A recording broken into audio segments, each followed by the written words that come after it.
Right now, you're listening to the Azeem Digital Asks Podcast, the podcast where I, Azeem, talk to some of the top marketers in the industry, find out everything about them, how they got to where they are today, and more importantly, sharing some really useful marketing tips that will help everybody listening to this become better marketers.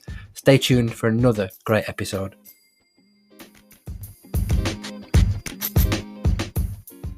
Hello, welcome back to another episode of the Azeem Digital Asks Podcast. I am massively excited to bring you my guest today. We're talking about brand, and for me, there's nobody else that does branding, personal branding, better than my guest today. She is a personal branding coach, micro business mega fan, GIF or GIF machine, depending on how you pronounce it. She hosts Chat About Brand on Tuesday noon Eastern. She is awesome, Christine Gritmon. Christine, hello, welcome to the show. Goodness, what an introduction. I hope I can live up to it. How are you? I'm doing well. How are you doing? Yeah, very good. Thank you. Very good. Hopefully, by the time this comes out, I'll be one step closer to getting this vaccine and back to some sort of normality, he says. Oh, that'll be so great. And I'm hoping to hop the pond and be over in the UK sometime at the end of the year. So that'll be nice if that's possible or advisable by then. I'm crossing my fingers. Yeah. But yeah, look, I'm really excited to have you on the show. We've spoken in the past, and I was like, yeah, have to have you on the show so much. And I think this is going to be a super episode. But always start random icebreaker. So for yourself, I would like to know, what is the most embarrassing fashion trend that you used to rock? It's funny because my mother would definitely think my high school grunge era look, but I'm not embarrassed by that. I'm going to go with in middle school when I got very matchy. It was like the 90s, and there was this one outfit in particular I wore at least once a week, possibly more, and it was purple and teal striped leggings with an enormous teal sweater and a purple and teal swiped turtleneck under the enormous sweater. So it was all very matchy. I had these like turquoise earrings I like to wear with it and a purple scrunchie. And it was just very matchy in a way that you really just should never do past middle school. He laughs as he's wearing a purple t-shirt. Purple is fine. It's just you also have, purple and teal striped pants and, the shoes and everything head to toe. Oh yeah, okay. I see where you're coming Oh from. yeah, the colors were not the issue. The colors are great. I just kind of mixed it up a little. Yep, all works. Right, let's not make this high school fashion episode. Let's move swiftly on. So for anybody who they're lost, by the way, does not know about you, does not know who you are, would you like to give a quick 30-second introduction to yourself? Sure, absolutely. So I'm Christine Gritmon. I'm the only Christine Gritmon, which is very handy when looking me up. And one thing you'll notice if you do look me up is that I really love the color red. And another thing you'll notice is that I really love social media. I love helping small business owners figure out how to do their own social media better. And I like helping professionals of all sorts figure out how not to be scared of social media and how to, in fact, put themselves in their best possible light out there on social media so that the people who will love them can find them. Boom, love that. And yeah, definitely love the color red. I think my experience of meeting you the first time is probably the same as so many people's experience. Like, oh, it's that awesome woman with the red gifts, I should say. Oh, these gifts are everywhere. Teach me your ways. So I will pick your brains about that a little bit later. But I found out before the show that you have been in the industry for a while, professionally. Unbelievable, because you look super young. So off recording, I will get you tips for that. But I want to ask you, if you could go back to when you first began your career, what advice do you think that you'd give to yourself? Sure, and it's different sets of advice because as we talked before the show, I was like, "Well, do you mean when I first started working in general almost 20 years ago or do you mean the beginning of this career?" Because this is my fourth career. I've been in the social media industry for only about 5 years now. And so I'm going to give you both. What I would say to my much younger self in my early 20s, keep in mind what I do now literally didn't exist almost 20 years ago. I could not possibly have fathomed it. So I would say to worry a lot less about where I think I'm going. because of course the thing that wound up really hitting is something I couldn't possibly have predicted. And I didn't have too much shame over never really having much of a 5-year plan, but I still felt a little bit of that pressure. I spent a lot of my 20s building towards something that by the time I hit 30 I didn't even want anymore. So I would say calm down. Life is long, it's a journey. You can't predict where it will lead necessarily, so just kind of loosen the reins a little bit and go with where the universe takes you to a greater degree and just rock it out. And what I would say to myself 5 years ago is think bigger, because already 5 years ago when I started Christine Gritmon Inc., it was a huge leap for me. I had never. I really still was beset with, how am I starting my own company? This can't be a thing. Yeah. Like, who am I? And now 5 years later, really about a year and a half ago, so shortly before the pandemic started, very convenient, I just unlocked a lot of things in my own head that were really holding me back. And you'll see by 2023, my career is going to look so different, even by early 2022, just because now I'm thinking so much bigger about what I want. And to think of how much braver it even took for me to just kind of put my shingle out there on the internet 5 years ago. And now I've got big plans. So think bigger. Awesome. Yeah, looking forward to it. And hopefully at some point in the next 5 years, we might be able to meet in person at a conference and Oh, yes. I'm over there a bunch, I gotta say. When I'm allowed to. I'm in the UK at least once a year, I'd say. Awesome. Right, let's talk. I'm going to nick one of your lines, Nick being Steele, of course. Let's talk about brand and brand building. The reason why I've got you in the show, I can't wait to learn from you. So, why do you think brand building is important? So, your brand is really just the version of you that lives in someone else's head. So, whether you have a professional brand or a personal brand or whatever that you're actually using, it doesn't matter. If there's a version of you that lives in people's heads, which, if you're not a total hermit, if you're a person who's ever interacted with other human beings, and if you're not utterly forgettable, there is presumably a version of you living in people's heads. So, the question here is, how much are you taking control of that image? How much of a hand are you having in defining the version of you that lives in people's heads? And are you putting that to work for you? Because that really is, it has so much capacity to lead to so many opportunities for you if you know how to, first of all, define that, and also how to leverage it. Yeah, that's a brilliant answer. Thank you very much for sharing that. That's led me very nicely to my next question. What do you think holds people back from building their brand? Two big things that can play into each other. One of them is this concept of modesty, that, oh, well, I can't go bragging about myself. That'll just, make me look like a jerk or whatever. But that also is often used to kind of hide a bit of imposter syndrome as well. People are afraid to put themselves out there and, brag on themselves because ultimately they feel like they're not that great. A lot of the time. Or maybe if the more they put themselves out there, the more potential there is to be revealed as a fraud. So I think that those things really get in people's way. The idea that it's somehow unseemly to promote yourself, but then also the idea that you're not that great to begin with. And so one thing that I actually like to do is I like to help people see how other people view them. It's been interesting when I've given workshops for whole offices, for example. I haven't done a lot of it, but I've done it a few times. And I'll often ask someone else what's special about that person. I'll ask someone else, hey, what's this person's thing? What are they really great at? Who really needs to find them? Because other people have that answer straight away. Other people know what's great about you. Yeah. So you just need to own that yourself. We all need to look at ourselves the way someone who's rooting for us looks at us. And we have a lot of problems with that for a variety of reasons. Yeah, absolutely.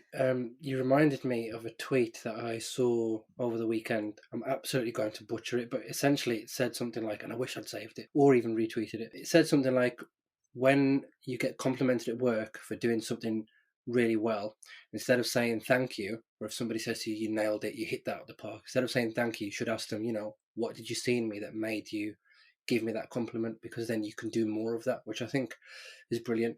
But you should also say thank you as well. Speaking of, Yeah. yeah, of course. Speaking, Don't say, oh, of course, or duh. That's not really the best response to a compliment. Trust me, I've been there. I won't ask.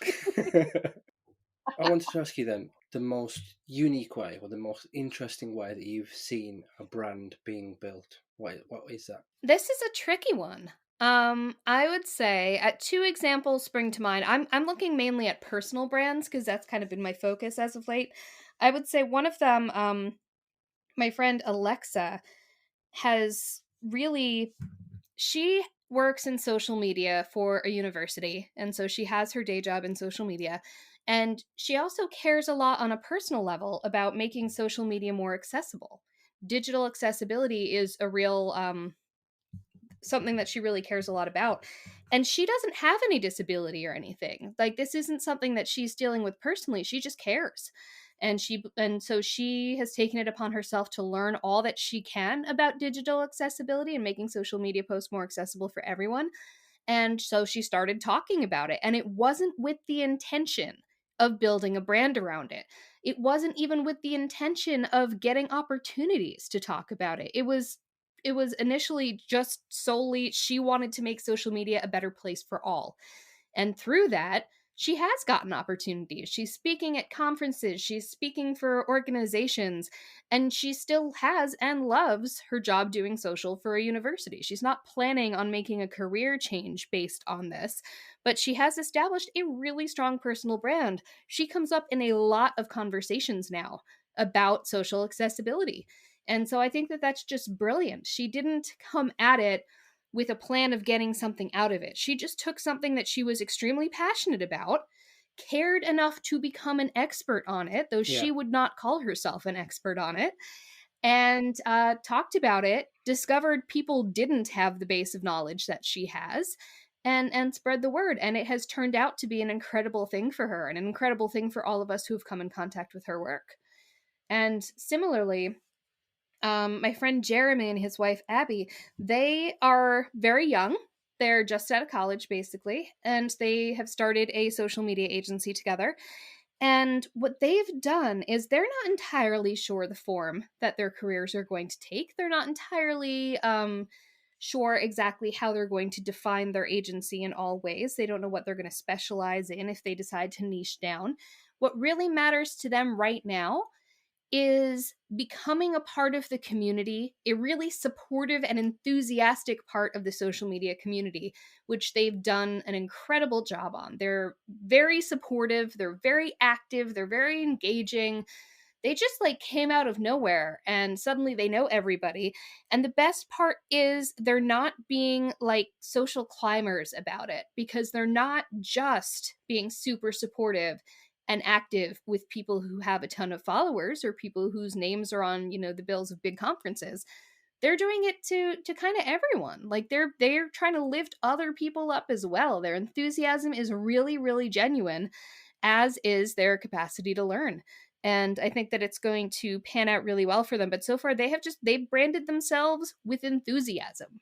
And I think that that's really interesting because when it's something like that, that's just an integral part of yourself, you can take that in any direction that you want. You can leverage that in any direction you want. You can change directions with that. And that's something I think is really important for people to understand about personal branding. It can't be too tightly defined to a specific situation, because then you can't use it to help propel you in another direction when you choose to, or yeah, when, circumstances dictate. So if you are able to really put yourself out there with something that is just a huge core part of who you are, that's going to serve you better in the long run, because that will always belong to you. yeah, absolutely brilliant. Couldn't agree more. Plus one, plus 100. That's fantastic. Leads me on to asking about you, Christine, and your brand. So, Mhm. for yourself, what impact did creating a personal brand have on you or for you? Well, I'm actually a good example of what I just said, because when I first built my personal brand, it was as a journalist. I was in a newsroom. That was career number 3, social media being career number 4. And so I entered the newsroom. I hadn't had journalistic training, I just had an ability to write. So there I was. And I didn't realize that I was walking into a room full of people who had been trained as journalists to keep themselves out of the story and to be kind of a non entity, And now suddenly they were expected to build personal brands and grow their Twitter followings. And they were saying, well, this is so counter to how we've always been trained. But then social media created different needs. And so I landed there at a time when they were just really starting to use and explore social media and personal branding. I was actually part of an ad campaign for the newspaper where they selected a handful of us from the newsroom to be kind of personalities to put in the ads.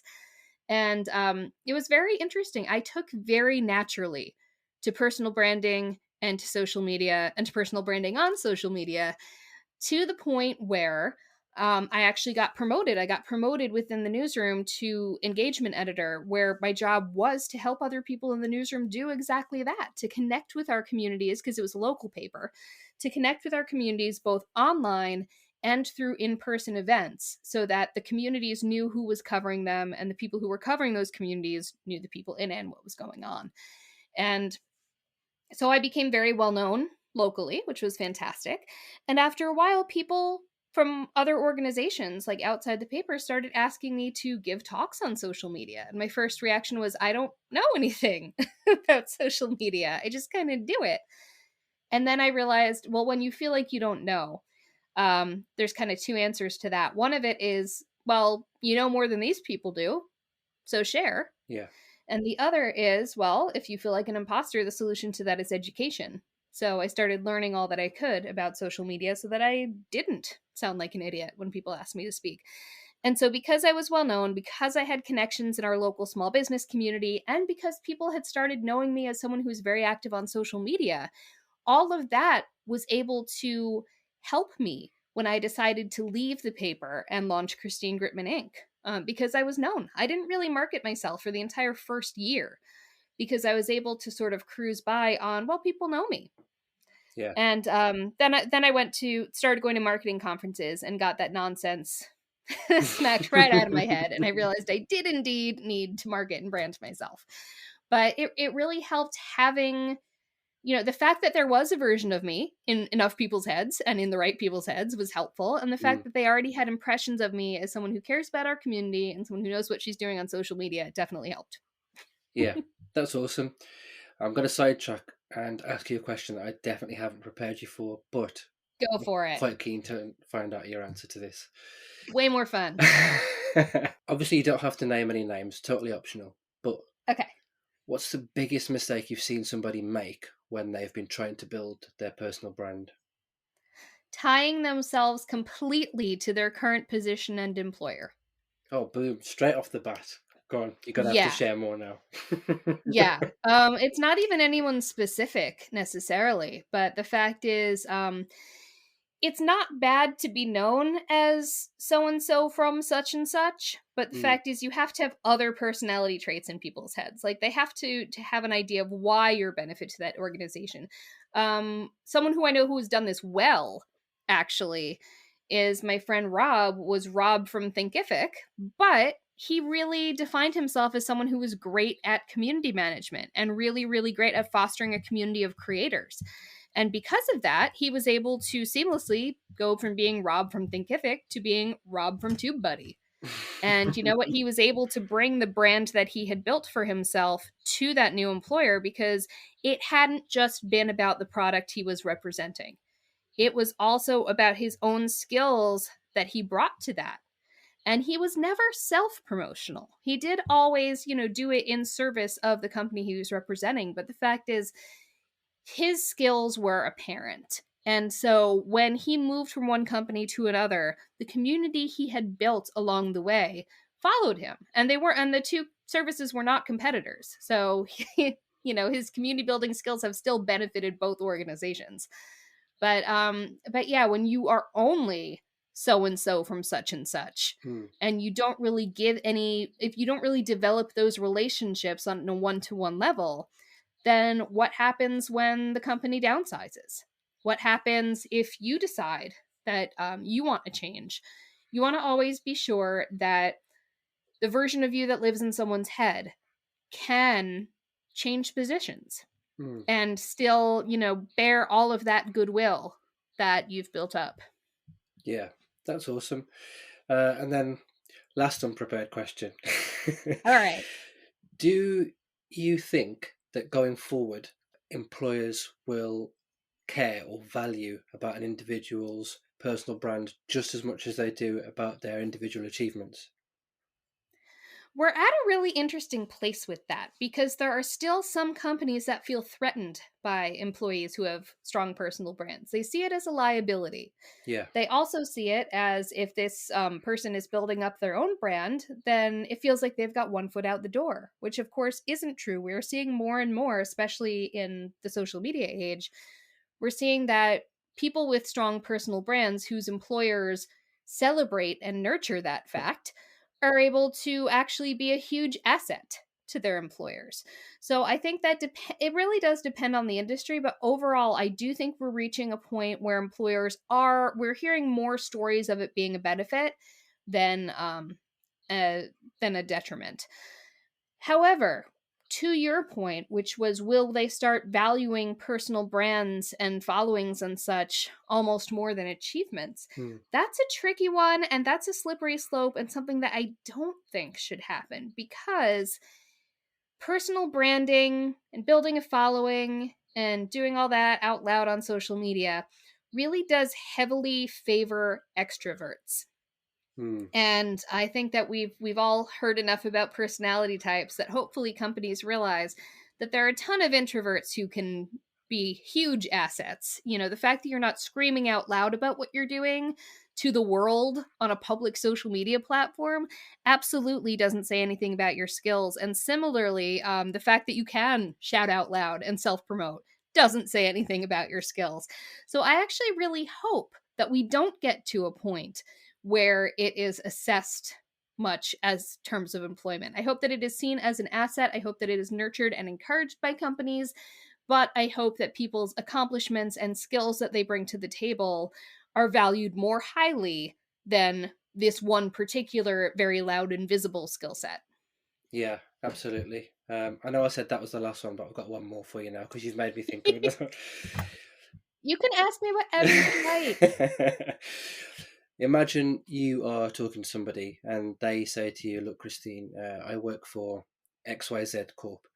They know that I'm speaking at conferences, I'm doing podcasts, I'm mentoring, I'm recording video training for such, all in my spare time."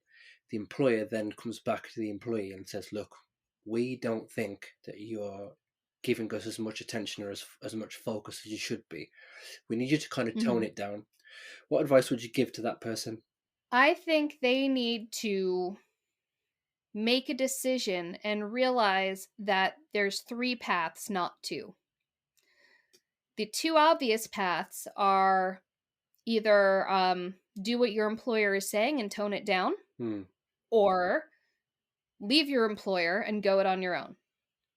But then the third path is also find an employer that will value this, Hmm. because that is increasingly a thing. I feel like it is very hard to run your own business.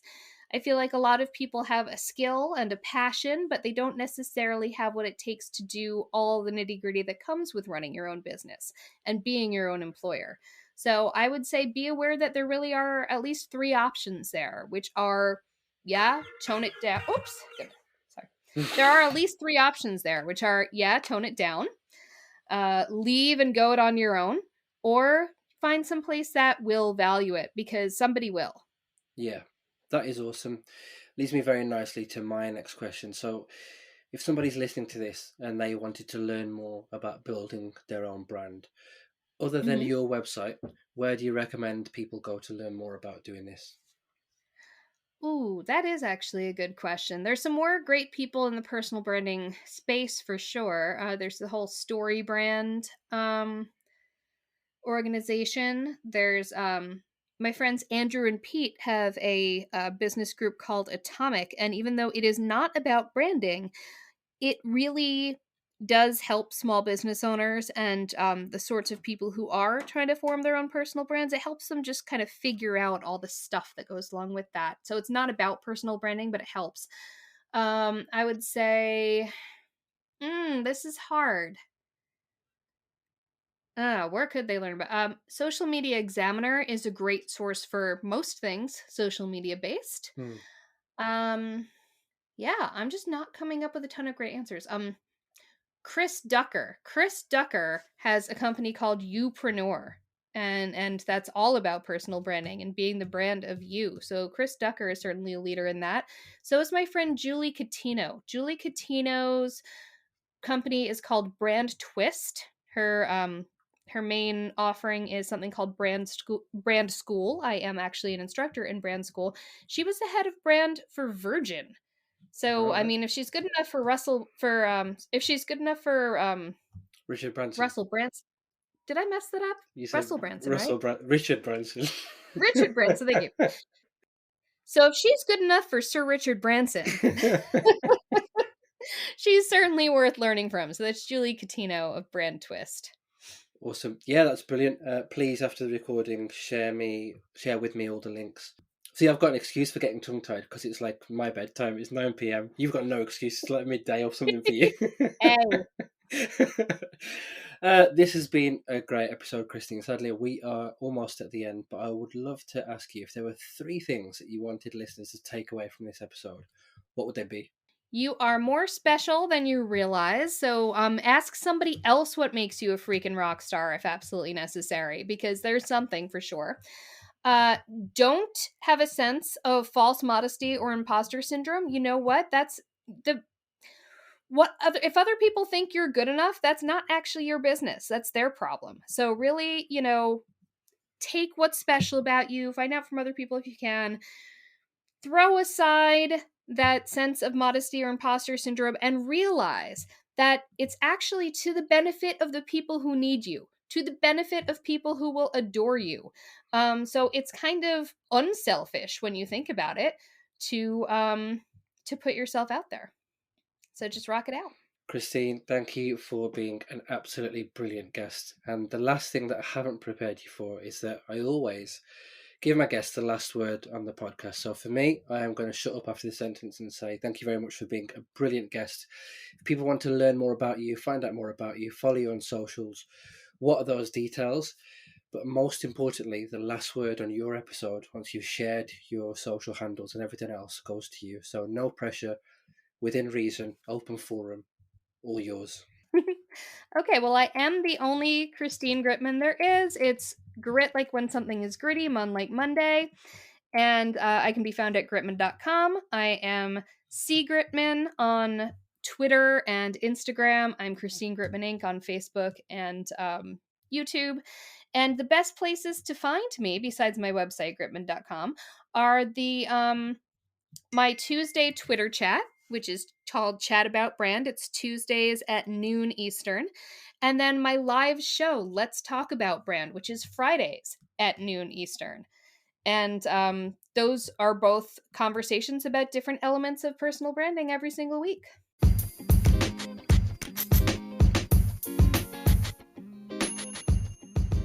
So that was another great episode in the bag. I'm really enjoying hearing from some brilliant people in this industry. If you enjoyed this podcast, please follow me on Spotify. Please leave a rating on Apple Podcasts or whichever platform you are using. Tell a friend to tell a friend, and hopefully see you for the next episode.